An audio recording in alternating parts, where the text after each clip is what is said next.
కేంద్ర మంత్రి పెమ్మసాని చంద్రశేఖర్ గారు ఈరోజు బీఆర్ స్టేడియంలో ఒక సమావేశంలో మాట్లాడుతూ చాలా విషయాలు మాట్లాడారు. ఆ విషయాల జోలికి నేను వెళ్ళదలుచుకోలేదు. కానీ మాజీ ముఖ్యమంత్రి జగన్మోహన్ రెడ్డి గారి మీద అవాకులు చవాకులు పేలారు. ఎందుకు పేలారంటే జగన్మోహన్ రెడ్డి గారు చంద్రబాబు నాయుడు గారి గురించి బాడీ షేమింగ్ చేశారనేటువంటి మాట మాట్లాడారు. జగన్మోహన్ రెడ్డి గారు ఏం మాట్లాడారో ఒకసారి చూసుకోవడం మంచిది. జగన్మోహన్ రెడ్డి గారు ఇక్కడ అనేక కంపెనీలు వస్తున్నాయని చెప్పేసి చంద్రబాబు నాయుడు చెప్తున్నాడు. నా మొహం చూసి చంద్రబాబు నాయుడు మొహం చూసి రారు, ఇక్కడ వసతులు ఉంటేనే వస్తారు అనేటువంటి మాట ఆయన ఇప్పుడు కాదు, ఇంతకుముందు కూడా చాలాసార్లు మాట్లాడాడు. కానీ పెమ్మసాని చంద్రశేఖర్ గారికి ఇప్పుడు గుచ్చుకుంది. ఎందుకు గుచ్చుకుందో నాకు తెలియదు. అంతేకాదు, చంద్రబాబు నాయుడు గారి ముఖం చూశారట, ఇవాళ ప్రపంచంలో తెలుగు ప్రజలు తలెత్తుకునేటట్టు చేశాడనేటువంటి మాట మాట్లాడారు. ఏం తలెత్తుకునేది చేశారండి నాకు అర్థం కాలేదు. అంతేకాదు, మైండ్ సెట్ గురించి కూడా ఏదో మాట్లాడారు. ఏంటి, ప్రజావేదిక కూల్చేశాడు జగన్మోహన్ రెడ్డి గారు, రెవెన్యూ పాస్బుక్ల మీద ఫోటోలు పెట్టుకున్నాడు, ఇవి ఆయన మైండ్ సెట్ అనేటువంటి మాట మాట్లాడాడు. చంద్రబాబు నాయుడు గారి మైండ్ సెట్ ఏంటండి? పవిత్రమైనటువంటి లడ్డూలో పంది కొవ్వు, చేప నూనె, మాంసం నూనె కలిసిందని ప్రచారం చేసేటటువంటి దుర్మార్గమైనటువంటి మైండ్ సెట్ కలిగిన వ్యక్తి నారా చంద్రబాబు నాయుడు గారు. అంతేకాదు, పెమ్మసాని చంద్రశేఖర్ గారు, మీకు తెలియదు అనుకుంటాను, తెలిసి కూడా తెలియనట్టు ఉంటున్నారేమో, పదవి కోసం ఎవడైనా ముంచేస్తాడు.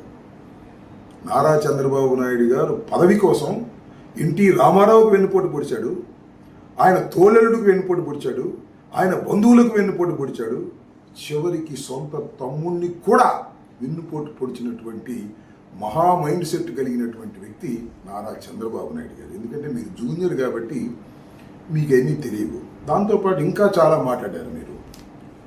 బహుశా అర్ధంతరంగా అధికారం వచ్చినప్పుడు, అర్ధంతరంగా డబ్బు వచ్చినప్పుడు కళ్ళు నెత్తికెక్కి పొగరొస్తుందట. అది స్పష్టంగా మీకు కనిపిస్తుంది. మీ వ్యక్తిత్వంలో, మీ జీవితంలో హఠాత్తుగా పదవి వచ్చేసింది కదా, కేంద్ర మంత్రి అయిపోయారు. డబ్బు కూడా అనూహ్యంగా వచ్చేసింది మీరు అమెరికా వెళ్ళిపోయిన తర్వాత. ఇంకా కళ్ళు నెత్తికెక్కి మీ ఇష్టం వచ్చినట్టుగా మాట్లాడుతున్నారు. ఏమన్నారండి పెమ్మసాని చంద్రశేఖర్ గారు? ఒక్క మాటతో చంపేస్తారా? ఏం డైలాగ్ సార్ అది? సినిమా డైలాగా? నేను అడుగుతా ఉన్నా. బాలకృష్ణ గారు చెప్తారు చూపుతో చంపేస్తానని, అట్లాగే ఒక్క మాటతో చంపేస్తారా? అంత గొప్పవారా మీరు? అంత మైండ్ సెట్ ఉందా మీకు? దీన్ని బట్టి మీ మైండ్ సెట్ ఎంత దౌర్భాగ్యంగా ఉందో ఒకసారి ఆలోచించుకోండి. అర్ధంతరంగా డబ్బు వచ్చినంత మాత్రాన, అర్ధంతరంగా అధికారం వచ్చినంత మాత్రాన ఇవే శాశ్వతం అని మీరు అనుకోకండి. అవాకులు చవాకులు పేలకండి. పేలితే దాని పర్యవసానం మీరు అనుభవించక తప్పదు. మీ సొమ్మేం పోయింది, అందరినీ రెచ్చగొడతారు. రెచ్చగొడిన తర్వాత ఒకవేళ అధికారం పోయిందనుకో, అమెరికా పోయి దాక్కుంటారు. మీరు చేయగలిగింది అదే కదా. ఇక్కడున్న సామాన్య జనాన్ని, కార్యకర్తల్ని ఊరికి రెచ్చగొట్టేటటువంటి కార్యక్రమం చేస్తున్నారు. ఇది సరైనటువంటి విధానం కాదు. ముందు చంద్రబాబు కన్నా మీ మైండ్ సెట్ మార్చుకుంటే మంచిది. మీ మైండ్ సెట్ మార్చుకోకపోతే తప్పనిసరిగా దీని ఫలితాన్ని మీరు అనుభవిస్తారు. గుర్తుపెట్టుకోమని ఈ సందర్భంగా చెప్పదలుచుకున్నాను. నోటి దురుసు కాస్త తగ్గించుకోండి.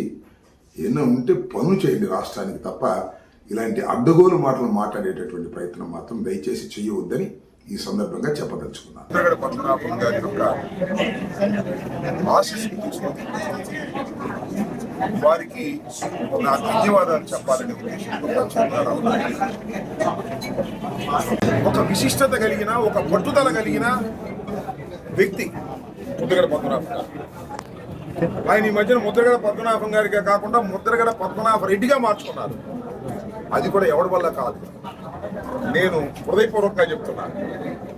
చాలా సందర్భాల్లో మనం మాట్లాడతాం, ఈ పని కాకపోతే నేను పేరు మార్చుకుంటాను అని. ఈ దేశంలో, ఈ మానవ జాతిలో ఎవరైనా పేరు మార్చుకుంటానని చెప్పి మార్చుకున్నటువంటి వ్యక్తి ఎవరైనా ఉన్నారు అంటే అది ముద్రగడ పద్మనాభం గారు.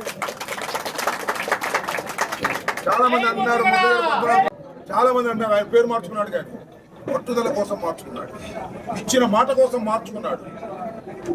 ఇది నిజంగా ఇలాంటి వ్యక్తి, ఇలాంటి వ్యక్తిత్వం ఉన్నటువంటి వ్యక్తి, ఇలాంటి పట్టుదల కలిగినటువంటి వ్యక్తి, ఇలాంటి చరిత్ర కలిగినటువంటి వ్యక్తి కాపు కులంలో పుట్టినందుకు కాపులు గర్వపడాలని కూడా ఈ సందర్భంగా చెప్తారు. అలాంటి ముద్దుగడ పద్మనాభం గారిని దర్శించుకొని ఆశీస్సులు తీసుకొని ధన్యవాదాలు చెప్పాలని ప్రత్యేకంగా నేను ఇక్కడికి రావడం జరిగింది. మీ అందరికీ తెలుసు, కానీ విని ఎరుగుని విధంగా బహుశా ఆంధ్ర రాష్ట్ర చరిత్రలో ఎప్పుడు జరగల. ఒకసారి ముద్దుగడ పద్మనాభం గారి జైలు కదండి, హాస్పిటల్ జైలుగా మార్చేశారు. ఎంతో ఇబ్బందులు పెట్టారు, ఆయన కుటుంబాన్ని కూడా ఇబ్బందులు పెట్టారు, పచ్చి బూతులు తిట్టారు. ఇప్పుడు నేను చెప్పలేను, కానీ వాళ్ళ కుమారుడు ఒక ఆయన ఇల్హెల్త్గా ఉంటే ఆయన మీద కూడా దౌర్జన్యం చేసే ప్రయత్నం చేశారు. ఈయనైతే జుట్టుపట్టుకు లాక్కెళ్ళినటువంటి సందర్భం ఇవన్నీ కళ్ళారా చూసాం, అనుభవించింది తెలుగుదేశం ప్రభుత్వం. ఆ తర్వాత ఎన్నికల్లో ముద్రగడ పద్మనాభం గారి కుటుంబాన్ని వేధించినందుకు అనుభవించింది ఈ తెలుగుదేశం ప్రభుత్వాన్ని. ఏదైనా ఇబ్బంది వస్తే 100 కొడితే పోలీసులు వచ్చేస్తారే ఈ సమాజంలో. 7 గంటల 20 నిమిషాల సేపు పోలీసులు అక్కడే ఉన్నా నన్ను హత్య చేయడానికి ప్రయత్నం చేశారు. నా ఆఫీసును పగలగొట్టారు, నా కార్లు పగలగొట్టారు, నా ఫర్నిచర్ పగలగొట్టారు, నా భార్య పిల్లల మీద దౌర్జన్యం చేశారు, కులం పేరు పెట్టి దూషించారు. అంతేకాదు మళ్ళా మనం చేస్తున్నా, ఈ రాష్ట్రంలో జనాభాలో 20% కన్నా ఎక్కువ ఉన్నటువంటి కాపు కులంలో పుట్టి పెరిగిన వాడిని నేను. 40% ఓట్ బ్యాంక్ ఉన్నటువంటి వైఎస్ఆర్ కాంగ్రెస్ పార్టీలో నాయకుడిని నేను. మొన్న జరిగిన అవమానం గాని, మొన్న జరిగిన ప్రయత్నం గాని, ఈ కూటమి ప్రభుత్వం చేసిన దాన్ని వదిలిపెట్టను అని మనం చేస్తున్నా. 10-20 నిమిషాలకు నన్ను అరెస్ట్ చేస్తే అందరూ అనుకున్నారు, అమ్మయ్య అరెస్ట్ చేస్తే తప్పు అంటారు, కానీ అరెస్ట్ చేయడం మంచి అనుకున్నారు ఆ క్షణంలో. ఎందుకో తెలుసా, రాంబాబును చనిపోయారనుకుంటే పోలీసులు అరెస్ట్ చేసి తీసుకెళ్లారులే, 30 క్షేమంగా ఉంటాడని మీ అందరూ ఆనందపడ్డారు. నా పార్టీ వాళ్ళు, నా కులం వాళ్ళు, నా అభిమానులు, మానవత్వ విలువలు తెలిసిన వారందరూ కూడా అమ్మయ్య రాంబాబు పోలీస్ స్టేషన్కి వెళ్ళిపోయాడు అనుకున్నారు. పోలీస్ స్టేషన్లో కూడా కొట్టడానికి ప్రయత్నం చేశారే, కోర్టులో ప్రొడ్యూస్ చేశారే, రాజమండ్రి సెంట్రల్ జైలుకి వచ్చానే, మళ్ళా బెయిల్ వస్తే మళ్ళా కేసు పెట్టారే, మళ్ళా బెయిల్ వచ్చింది మళ్ళా కేసు పెట్టారే. ఇంత దారుణంగా ఉంటుందా సమాజం? ప్రభుత్వం ఇలా ఉంటుందా? ఏమండి చంద్రబాబు నాయుడు గారు, ఏమండి లోకేష్ గారు, ఇదేనా మీరు పరిపాలన చేసేది? ఒక వ్యక్తిని ఇంతగా హింసించేటటువంటి కార్యక్రమం మీరు చేస్తున్నారు అంటే నేను వదిలిపెట్టాలి, సర్దుకోవాలా? నేను బెయిల్ వచ్చేసి ఇంట్లో కూర్చోవాలా? కూర్చోను. మీ అందరి సహకారంతో న్యాయ పోరాటం చేస్తా.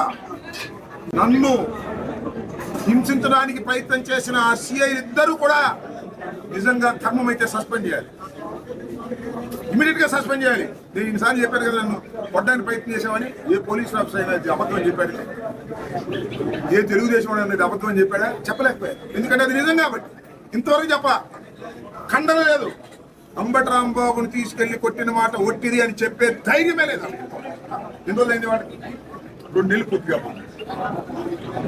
వాళ్ళ మీద ఏం యాక్షన్ తీసుకున్నారంటే నేను కంప్లైంట్ చేశాను.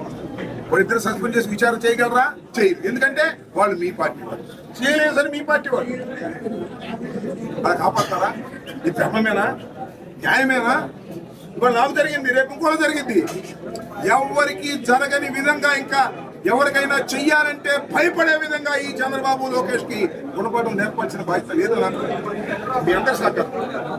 న్యాయస్థానం పోలీసులు కొల్యూట్ అయిపోయారు చంద్రబాబుతో, బట్ న్యాయస్థానం పవిత్రంగా ఉంది. న్యాయస్థానాల ద్వారా ఫైట్ చేస్తాను. ఇప్పటికే 2 రిట్ పిటిషన్స్ హైకోర్టులో వేశాను. రేపో మాపో మళ్ళా 2 రిట్ పిటిషన్స్ హైకోర్టులో YSR Congress party legal team తో వారి సహకారంతో వేస్తా. లీగల్ పోరాటంలో అందరూ కూడా నాకు ఆశీస్సులు బలము ఇవ్వాల్సినటువంటి అవసరం ఉందని సవినయంగా వారందరినీ కూడా ప్రార్థిస్తున్నాను. పార్టీ ఏమైనప్పటికీ కూడా పొగరుతో చేసినటువంటి విషయం, అధికారం ఉంది అనేటువంటి పొగరుతో. ఇంకోటి కూడా చెప్తున్నా, సందేహించను. పవన్ కళ్యాణ్ మా అమ్మటి ఉన్నాడు, ఇక కాపులు ఏం చేసినా పర్లేదు. పవన్ కళ్యాణ్ మా అమ్మటి ఉన్నాడు, కాపులందరూ మా అమ్మటి ఉన్నట్టే. ఇక రాంబాబుని కొట్టినా పర్లేదు, ముద్రగడ పద్మనాభం గారి ఫ్యామిలీ తిట్టినా పర్లేదు, ఏం చేసినా పర్లేదు అనుకుంటున్నారు. తప్పు. ఇది అన్యాయం, ఇది అక్రమం.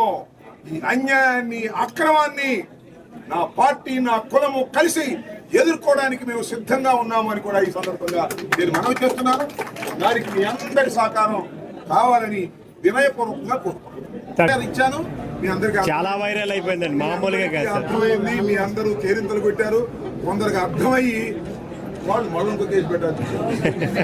ఎన్ని కేసులు పెట్టినా ఈ అంబటి రాంబాబు తగ్గరు అని కూడా చెప్తున్నా. ఇవాళ కూడా తగ్గను, ప్రాణం పోయినా సరే.